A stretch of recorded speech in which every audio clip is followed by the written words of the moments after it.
Si hay un personaje en todo el universo de Suits que merece un análisis, ese es sin duda Mike Ross. Él es el verdadero hilo conductor de la serie, el eje central. Pero su historia no es la de un abogado brillante convencional. Es el clásico viaje del héroe deformado por un secreto brutal. Ejercer la abogacía cometiendo un fraude a nivel federal. A primera vista, Mike es el arquetipo perfecto del pícaro ingenioso. Un tipo con una memoria prodigiosa que opera fuera del sistema. Un genio capaz de arrancarle elogios al mismísimo Harvey Specter, alguien que jamás regala validación. Y sin embargo, Mike, al principio de la serie, está completamente roto. A pesar de sus habilidades sobrenaturales, no se ve a sí mismo como un abogado real. Vive aterrorizado, devorado por el síndrome del impostor y encadenado a los fantasmas de su pasado. Hoy vamos a diseccionar el gran viaje de Mike Ross, desde el niño prodigio que malgastaba su talento vendiendo droga y exámenes falsos en las calles, hasta su lucha desesperada por vencer a su propia mente, sanar y convertirse por fin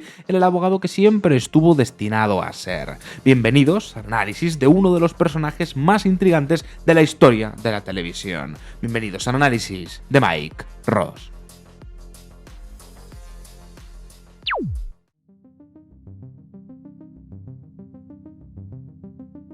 Para entender la verdadera tragedia detrás de la mente de Mike Ross, no debemos mirar sus grandes victorias en los tribunales. Tenemos que retroceder al momento exacto en el que su vida colisiona con la de Harvey Specter, porque ese cruce de caminos no es una simple casualidad del guión, es una colisión de dos universos que se necesitaban sin saberlo. Pongámonos en situación. Harvey está buscando a un asociado, pero no busca a un abogado cualquiera, busca a otro Harvey Specter, alguien dispuesto a romper las reglas solo por ganar el caso tal y como lo hace él. Y lo que tiene delante es un desfile interminable de clones de Harvard, aburridos, predecibles y cortados todos por el mismo patrón. Tipos de traje impoluto que se saben la teoría al milímetro, pero que se desmoronarían al primer puñetazo en la mandíbula que les diera el mundo corporativo real. Harvey busca a alguien con cicatrices, alguien que sepa leer a las personas antes que los libros. Y entonces entra Mike Ross, un tipo que se acaba de colar en la habitación de un hotel burlándose de un operativo antidrogas. Solo trato de evitar a la policía. No me interesa si me dejas entrar, ¿sí? Gracias. Un hombre que en milésimas de segundo ha leído la situación en el pasillo, ha esquivado a la policía y ha decidido improvisar la mejor actuación de su vida. No entra buscando un trabajo, entra huyendo de las autoridades, sudando, con un maletín lleno de marihuana que se abre por accidente al entrar a la sala. Esa imagen es la metáfora perfecta de su vida, un caos absoluto derramándose sobre el cristal pulido del mundo corporativo. Es el fango de la calle manchando los zapatos de $5.000 de Pearson Harman. Es el fracaso puro y duro mirándose en el espejo del éxito. Cualquier otro abogado habría llamado a seguridad, pero Harvey ve algo en Mike, ve a un superviviente. Y es aquí donde Mike Ross despliega su superpoder maldito. No lo despliega por ambición, sino más bien por pura necesidad de supervivencia. Cuando Harvey intenta acorralarlo, Mike no se encoge, le devuelve el golpe, le demuestra que puede procesar información, encontrar el vacío legal y contraatacar en el mismo tiempo que un abogado normal tarda en pestañear. Cuando Mike recita de memoria el manual legal y humilla a un socio mayoritario en su propio juego, presenciamos el nacimiento del impostor. En cuestión de 3 minutos, Mike le demuestra a Harvey que un chico de la calle que cobra por hacer exámenes a niños ricos tiene una mente jurídica infinitamente superior a la de cualquier licenciado de la mejor universidad legal de todos los Estados Unidos. Mike destroza el elitismo de Harvard con su propio conocimiento. Demuestra que el talento crudo no se puede comprar ni enseñar en las aulas. 2008. Es impresionante, pero estás frente a la computadora. Pero juego cartas. Lo siento, si quieres vencerme tendrá que ser en otra materia. La dualidad entre Harvey y Mike me recuerda un poco a la eterna batalla entre trabajo y talento innato que tantas veces ha aparecido en el deporte. Leo Messi contra Cristiano Ronaldo, Kobe Bryant contra Michael Jordan, Roger Federer contra Rafael Nadal. Y Harvey, que es un apostador nato, se da cuenta de que tiene delante la carta ganadora, pero a la vez la más peligrosa de toda la baraja. Aunque este don esconde un veneno. Su memoria fotográfica le ha permitido ser un vago toda su vida. Nunca ha tenido que esforzarse, nunca ha tenido que luchar por nada hasta ese preciso instante. Ser un genio le arruinó la vida, le quitó la disciplina en cuanto le pillaron vendiendo ese examen a la hija del decano ese trágico y craso error terminó por convertirlo en un espectador pasivo de su propia existencia, malgastando un cerebro que vale $1 millón en un apartamento asqueroso fumando con Trevor. Esa entrevista no le da solo un trabajo a Mike, le da, por primera vez en su vida, un propósito, una segunda oportunidad para dejar de ser el fraude de su propia novela solo para convertirse en el mayor fraude de la abogacía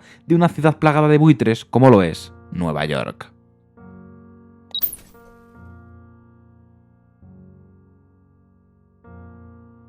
En sus primeros compases dentro de la firma, el terror más primario de Mike Ross orbitaba en torno a una amenaza externa, el miedo a que la inquisitiva mirada de Louis Litt desvelara que no era más que el experimento clandestino de Harvey Specter. Sin embargo, a medida que el relato madura, el telón cae para revelar una tragedia mucho más íntima y desoladora. Su verdadero verdugo nunca llevó un traje a medida ni se sentó en un estrado judicial. Su mayor enemigo siempre residió en su propia cabeza. Mike es la encarnación más pura, compleja y destructiva del síndrome del impostor, y es imperativo entender que esta patología no se define únicamente por el pavor a ser descubierto. Su síntoma más letal es la incapacidad crónica para asimilar el propio talento. Mike posee una mente jurídica superdotada, un intelecto capaz de doblegar a los veteranos más curtidos de Nueva York, pero cada vez que su reflejo le devuelve la mirada en los cristales de Pearson Harman, no ve a un coloso del derecho.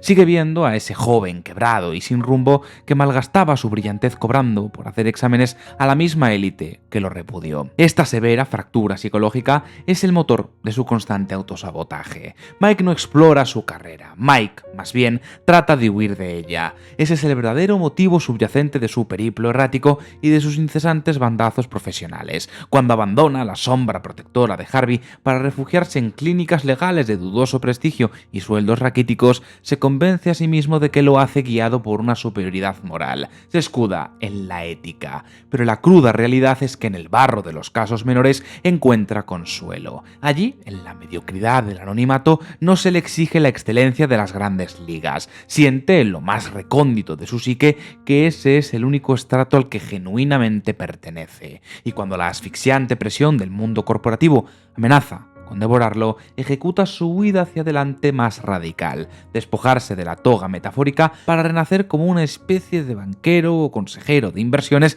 en Wall Street, un intento desesperado de arrancarse la identidad de abogado, convencido de que ese traje le viene irremediablemente grande. Asistimos a una paradoja tan fascinante como dolorosa. Ni siquiera el propio Mike es capaz de calibrar la magnitud de sus capacidades. Resulta casi poético que tenga que ser Harvey Specter, la figura más gélida, pragmática y arrogante de toda la ciudad, quien deba descender al fango reiteradamente para sacudirlo y recordarle su propia valía. ¿Crees que eres irreemplazable?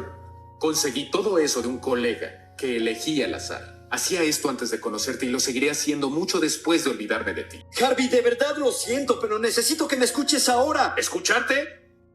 ¿Sabes cuándo te habría escuchado? Esa noche. Jessica me amenazó y No no tenía... interesa.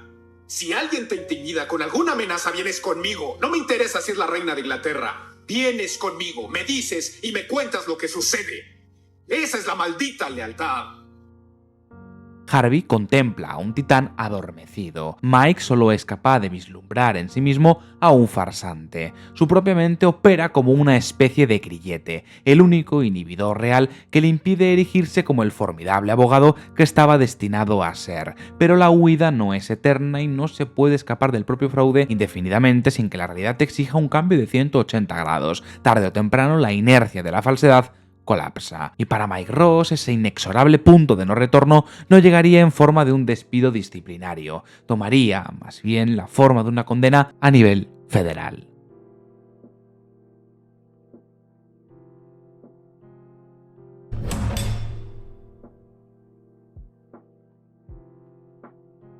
En la mitología del derecho corporativo de Nueva York, entrar en una prisión federal marcaría el fin de una carrera para cualquier abogado de este calibre. Es la muerte civil y pública. Y sin embargo, la historia de Mike Ross nos regala una de las paradojas narrativas más brillantes de la televisión contemporánea. Tuvo que ser encerrado entre 4 paredes de hormigón para poder ser, por primera vez en su vida, un hombre completamente libre. Cuando las puertas de la penitenciaría de Danbury se cierran a sus espaldas, ocurre algo fascinante. muerte. El síndrome del impostor muere de inanición. Ya no hay despachos de cristal, ni trajes a medida que le vengan grandes, ni falsos diplomas de Harvard que defender. En el patio de la cárcel, despojado del escudo de Harvey Specter, alejado de Rachel, Mike ya no puede fingir ser algo que no es. La mentira ha colapsado y entre los escombros tan solo queda él. La prisión no es un castigo para Mike, es una purga brutal. Es el rito de paso que su adolescencia maltrecha y prolongada necesitaba para dar el paso definitivo a ser un hombre nuevo,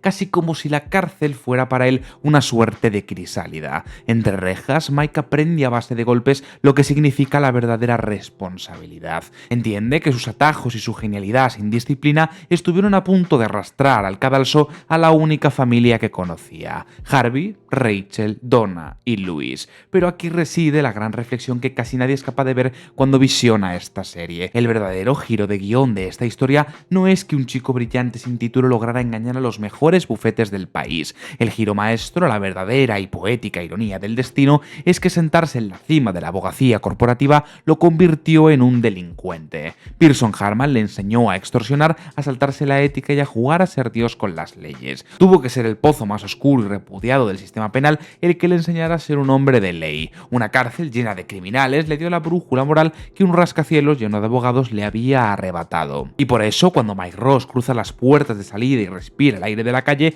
la deuda está por fin saldada, porque el diploma de Harvard se puede falsificar en un ordenador en 5 minutos, pero el peso de las consecuencias y el honor de un verdadero abogado solo podía presentarse ante él tras un tiempo encerrado en el calabozo. La gran reflexión que nos deja la curiosa historia de Mike Ross es que el verdadero talento no necesita un papel firmado por el decano de Harvard para existir, pero sí necesita una caída al abismo para madurar. Que puedes tener un cerebro de $1 billón, la memoria de un superordenador y el traje más caro de Manhattan, pero si no tienes el coraje de enfrentarte a tus propios fantasmas, siempre serás el rehén de tus propias mentiras. Mike tuvo que perderlo absolutamente todo: su estatus de cristal, la protección de su mentor y su libertad, para darse cuenta de que el título de abogado no se forja memorizando libros en una noche, sino asumiendo más bien las consecuencias de tus actos cuando nadie más puede salvarte, como un hombre adulto. Al final, el litigio más difícil y peligroso que Mike Ross tuvo que ganar en toda su vida no fue contra un fiscal implacable ni contra un bufete rival, fue el juicio contra sí mismo. Y ese, amigos míos, es el único veredicto que realmente vale la pena. Muchas gracias por llegar hasta el final de este vídeo, dale like si te ha gustado, suscríbete para no perderte más contenido como este y déjame si quieres en comentarios qué otro personaje de Suits quieres que analice. Sin más, nos vemos en algún otro análisis.